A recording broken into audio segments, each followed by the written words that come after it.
A triple whammy. What?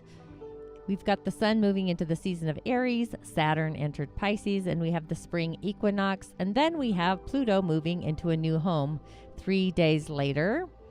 New beginnings are on the horizon, forward thinking. It kind of feels like the Avengers, bravery, being a hero. It's as if we are on the beginning or being urged to start anew, feeling the energetic shifts. It often feels chaotic on the bridge of anarchy or crisis, with structures being somewhat kind of demolished, maybe a sense of urgency to rebuild it. That too reminds me of the Bionic Man or the Bionic Woman, where they can rebuild it to be better, faster. So with the energy of Aries in this new moon, it's an opportunity to see the light at the end of the tunnel, the cosmic highway. It's at a sensitive degree. What does one protect? What are our boundaries? Inshallah, and Ashe, dozing off at the wheel here. Blessings to you, my energetic beings, and it is a talented Tuesday, or is it? Did you feel as if you were between worlds yesterday? Different spiritual realms than you did, and maybe did you get stuck on the hamster wheel telling yourself the same broken record story? The mind is a tool, some mental clarity, stuck, as if you're not heard and you keep repeating yourself over and over.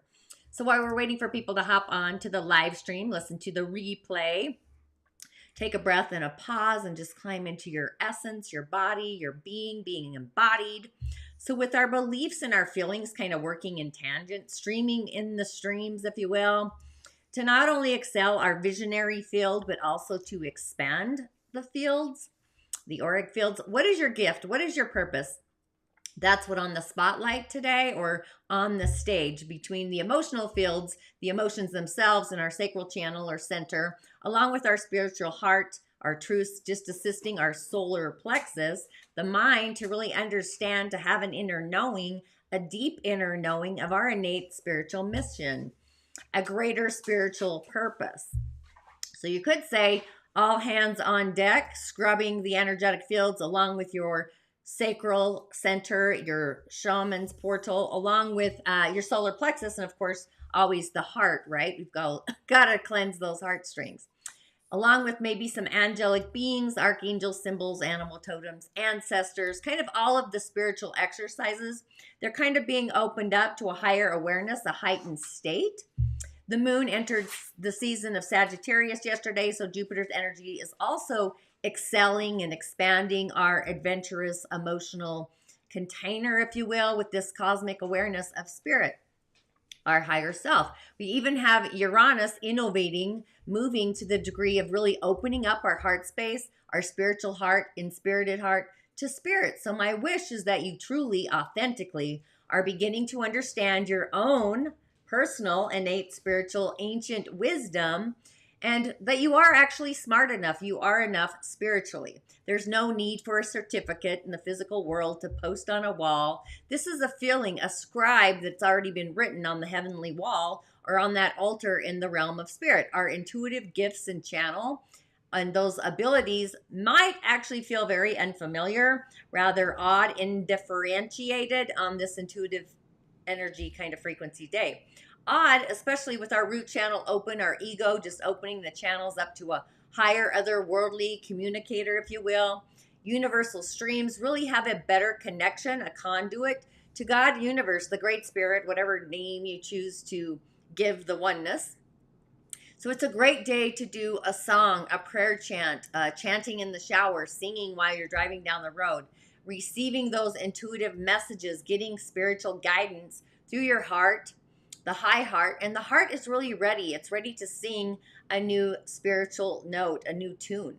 So with that, welcome to today's Daily Snippet. Once again, I am your host. I'm a practicing holistic shaman medium, an otherworldly life coach, and a subtle energetic surgeon, a reflector by design. I do go by the term holistic shaman medium. It's just a choreography of them all, depending on what's online for the day. But my intention is really to utilize the indigenous technologies along with the elemental realms, the imaginal realms, the subtle energies, or even just the subtle energy bodies, along with our original divine blueprint, to navigate our soul's harmonic through those realms, dimensions, portals, gateways, the cosmos, and really just a lot more with offerings, prescriptions, And ritual, the otherworldly kind, I believe ritual really is food for the soul. It's the rising of our origins to really add to the juice of our personal container, the main stage of our container. That's why I do have a platform called Rising of the Origins. It brings us back to our personal medicine, our prime directive, our gift and purpose, so that we shine brighter. There's no reason to have fog on the cleansing, filtering screens, if you will. My name is Tonya D, and welcome to my virtual medicine room. And of course, if you've yet to subscribe to my channels, please do, YouTube or otherwise. Tonya D on YouTube, where you're probably tuning in today, and Musing with Tonya D, my podcast. It's all about musing. Have some great musing interviews happening this year. But it really is about spiritual connection, the connection to the oneness, the divine. The crown's online during the season of Pisces. We're kind of at this elevated octave energy for today. We've got the sacral online, the ninth energetic center. So you may feel the eye of God upon you, even the voice of God, having a different understanding of what that looks like. So with that, let's give a shout out to the new peeps entering the village, the community, a validation, a voice of acknowledgement. I always like to acknowledge that I do see you. Sometimes I can't see the comments, by the way. I know it's the settings. I'm working on that. But yes, to our new friends and guests that are arriving to my channel, to my show, new subscribers, I just want to give a shout out and a thank you. And of course, those of you that have tuned in regularly since the beginning of the journey, inviting and sharing your friends, I appreciate that and see that as well. It really does take a community, a village, a tribe, a gratitude and blessings to you, and thank you for joining in. And also those that do tune into the replay later as well, I thank you for that. And if you don't mind hitting the bell button along with the white rabbit so you're notified when I do stream live or just to tune in later. And a comment if you do feel you're in need of a message. I am shifting up the messages, by the way. It's just another way of paying it forward. It's having our own blessing of gratitude, appreciation, right? It doesn't cost anything to hit like or share or have a comment. It might take a little time, like a text message. But you could also find me on other social channels, of course, like TikTok, Facebook, and Instagram. Just remember, I am very otherworldly. I'm a shamanic reflecting assistant. You are your own healer. A lot of what I get insight to is very prophetic most of the time, seeing into a different perspective. But oftentimes, we do need another worldly life coach to get us out of our own magical way, myself included, by the way. And the daily snippet. What do I muse about here? It's kind of random some days, but most of the time it's about the cosmic insights, the planets doing their cosmic dance. By design, I do follow the lunar energies of the moon through the seasons and the gates, different frequencies and energies there. And the elementals, the 4 pillars, I use that as a healing kind of, because people are visual, they need something to look at, so that's what I use that for. Same with astrology, actually, along with the sub energies, the chakras. I wish I could draw and show you my visions. That'd be awesome. And sometimes with chat, the pathways, the meridians come in. But lately it's been about the auric fields. Let's just know that, right? Cleansing the auric fields, all of them. And this morning it was actually about, it wasn't just the auric fields, it was cleansing each of our energetic centers, each of these wills by design. Can't make this shift up. Yesterday, I did have 4 messages for the week. But the message today, I actually brought in from the Empress, if you can see that. So you could actually listen to yesterday's snippet for that. But ultimately, the Empress is online today, so it's about nurturing ourselves, divine feminine energy, creativity, generosity, patience, love. Somebody might be having a fertility moment, just saying. You might find out you're pregnant, stuff like that. Or maybe you're birthing a new business. We've got opportunities, right? But the energy today is about the voice inside. It's really running the circuit board. So our thoughts and understanding and learning, it's this inner dialogue, this innate inner conversation. You might have thought paralysis, maybe overthinking.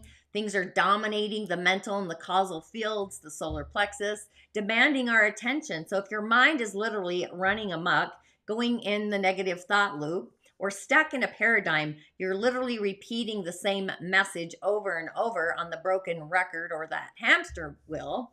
A little cardio, some movement will really bring you back into the earth plane. I'll get to the elementals a little later, but with our spiritual foundation, getting a new vision board literally for our future, whatever that looks like, an ever evolving tune-up for our soul's evolution, and destiny. So up until this prime directive, the octave of this moment, even a movement inside of us, our spiritual growth has been involved in rising out of those current threads, like rising out of the water. Sometimes I'm wondering if that's why we're having all this physical earthly flooding, is because we're flooding above those currents, the threading of these circumstances. Maybe we go into a place that's non-judgmental. Maybe you're more compassionate. Maybe you're having some spiritual forgiveness and self-mercy for yourself. We're all on this path, but it's time to really hone in on a vision of where our soul's growth is headed out into the future. Where do we believe our soul's growth is actually focusing on? And are we manifesting this? So with this channel being like a freshie, like fresh, budding anew, something new, vibrating something into something that you've never experienced before or felt or thought or believed in even. The tool, known as our logical mind, often gets stuck in this 3D physical realm. You can't get out of the box. I am doing an interview this weekend called Got Out of the Box or God in the Box. I don't know. I can't remember the title, but super excited about it. But the mind does often need facts and structure, the A to the Z. It has a hard time wrapping itself around a vision that it's never seen before. The facts. Where are the facts? Where are all the figures? Where are all the things? So this innate vision comes from a feeling and a belief that literally come together by design. So our feelings feel the way, the waterways, the pathway, a new direction, and it will ultimately feel right to your soul, to your essence, cleansing all these threadings. It's going to feel more sensible, feel more peaceful. It's going to make sense. It's just going to feel possible, unfragmented. And at the same time, your heart's going to believe in it as well. Childlike wonder, bringing it back to bringing out your colored markers. So if it feels right and you believe in this journey, then really allow your mind to then come up with the scenario, the description, the definition. We always need a damn label, right? But feelings are the main key to most of our pathways. Kinesthetic gifts, being hyperly kinesthetic, explore them. And if you're able to believe through your heart and feel a lotus or a rose, I was thinking of a flower budding, just opening up, unfolding into its essence, its beauty. The mind is really a tool that we can use to give us a label, a definition, a description of what that even feels like with words of what we see through vision. If not, use AI. It's a great tool to create the image if you can't do words. Seems to be what a lot of people are actually doing lately. So with that, just a few announcements. If you are interested in being a mystery guest for the Sunday Four Pillars and the Rising of the Origins, this is a private group I have on Facebook. Be sure to join. I am looking into other options to create a community there. And I do have a podcast, The Ripple Effect of Jedi Philosophy, Austin Wells, pretty curious there. And actually kind of insightful, to be honest. My Musing with Tonya D podcast, I do have a new one out on Thursday. But listen on Apple, Spotify, or just go to my website, tonyad.tv. The Mongolian adventure, I'm super excited about. Again, this is going to be a little small tribe, a little small village. In August, we're going to be traveling with some indigenous shamans, 6 of Mongolian medicine people, returning to the origins, our nature, our authenticity, the keepers of the wild, the keepers of the shrines, and all the things. So if you're interested in an adventure, that's available. And I actually just loaded up yesterday the new moon meditation. It's on the highway. It's about recalibrating our root center, the ego center, our actions, our character, kind of new beginnings, springing things to life from our ego space, if you will. Hopefully we're egocentric in the heart by divine design. But for today on the elemental highway, oops, almost hit the wrong button. Gotta love that. There we go. We have a Yin Metal Goat of a day, the greatest of all time. The goat is grazing on the grass. The yin metal is actually weak because it's born in the season of nature. And it's yin metal. Yin metal and yin wood are fighting elements, if you will. They go against the grade. But the day is a very yin energy day. All of the branches and stems are yin, all of the pillars.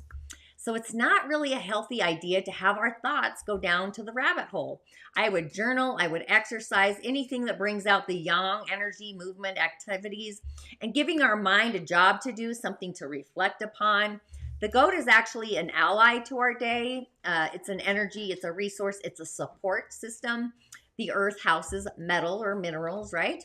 And it does trim the yin wood. It's been refined. And yin wood is like a vine or grass. The more we trim it, the more it grows more vastly, kind of outbreaks all over the place, if you will. So breath work would be a great idea, along with chanting and possibly doing like a chanting breath work with the energy of today to break up the visions, the ideas with all that wood. So there's lots of wood in the spring. Bring out your innate kindness, be courageous, bring out your spiritual truths, your inner peace, contemplation. I would even create a vision, not necessarily a vision board, but a vision for your spiritual future. Focus on spiritual exercises for growth. What spiritual exercises can you add to your morning ritual or your habit during the day or nighttime? Something that you can evolve into something different in your day-to-day practice that you can do daily. And really using your feelings along with what you heartfelt believe inside of yourself to be possible.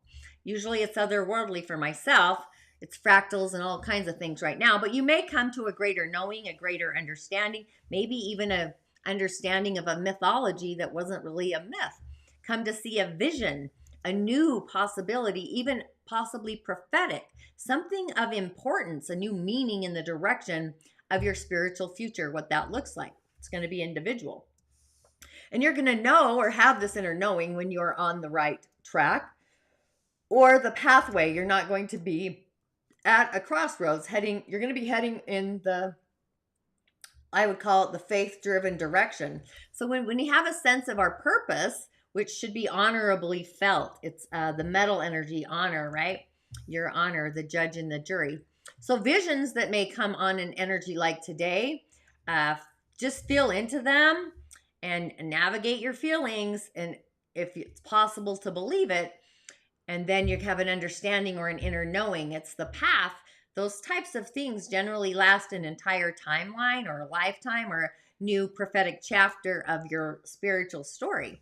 So just be sure to see the effervescent light coming in all forms, prisms, rainbows, colors of the stars, colors in nature, innate. Just be really colorful in your spectrum and just be aware of what colors do stream in. Be in a place of more surrendering and allowing and just placing all the debris on the heavenly altar. Anything that you're cleansing off of your auric fields, all your auric fields from the outside to the inside to the outside. And then really, I would actually start doing your energetic centers, all of them, cleansing the wheels of the spins, maybe even calling in streams to cleanse out the debris. I'm just giving you some ideas. Chanting, right? Chanting through them, drumming, playing flutes, a harp. My friend plays the harp. But the debris that's no longer serving your spiritual mission in reality, or is it? I mean, it's kind of like divine timing. So I would affirm that I'm in a higher knowing or understanding of my prime directive, my gift, my purpose, my spiritual mission from an excelling higher perspective, like seeing things literally through the eye of God. And like, what are those conversations that you might have with the universe? I had actually an interesting hiccup yesterday, which I was like, I wonder what would be different had the particular conversation been in front of the oneness. Like, what does that feel like? It has a different frequency, note, vibration. So just seeing through the eyes of the universe. So it's like, are you really doing good and gooder, bettering yourself for yourself, or are you stuck in the mud, allowing those thoughts to float on by and really stick you in the dirt with all the goat energy there? So really allowing thoughts to float on by, really feeling into them. I put my left hand on my heart and ask, is this possible? Is it believable? Are we able to give it definition for ourselves, an adjective to possibly describe it? So with that, if this show inspires you, if you don't mind commenting, sharing to your like-minded spiritual enthusiasts out there that are really ever evolving, getting out of the cosmic clutter. We are going to be escalating into a new spiritual phase with Saturn in Pisces plus Pluto moving into Aquarius. So being aware. And these are all happening kind of on the other. I just realized it's all happening on the left side of the astrology chart. It's the 11th house, the 12th house, We've got some stuff in Aries happening, and also Uranus and Taurus. So just filling into the left side there, there's a lot happening, and Neptune's still in Pisces. So just kind of navigating this quadrant of the field. So just be aware. And with that, I will see you on the other side. Ashe, blessings. And we've got so many troubled teens that everyone just throws onto the backboard. I'm sure everyone agree that we just kind of throw our kids to the side if they're troublesome. So being a lightsaber practitioner has a good benefit with helping these kids because it gives them something to do. And that was one thing that stepped up to the board and everything like that. And just how I work with the self betterment of myself and others, it's nice because the students that I have learn from how I am. Animal overturns a trash can at the park, I'll start picking up stuff, and most of my students will jump right alongside me. So, and the ideal of better yourself to better those around you, it's really as simple as I do a good task, somebody acknowledges it and wants to do